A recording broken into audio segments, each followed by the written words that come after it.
我叫小鬼，我哋一直守護每個嚟到世外嘅亡魂，直到佢哋投胎為止。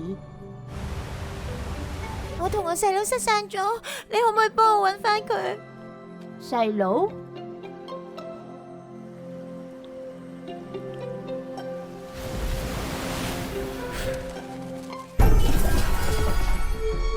嘉誠從來都唔需要我，你哋都唔需要我，係咪？我哋已經俾人逼上絕路，我唔行出嚟嘅話，邊個會幫大家？呢啲其實係佢哋生前解唔開嘅心結。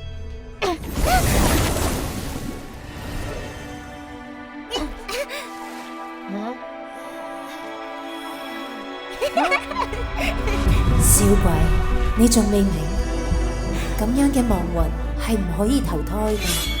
你冇辦法阻止人類嘅仇恨，咪喺度阻住晒！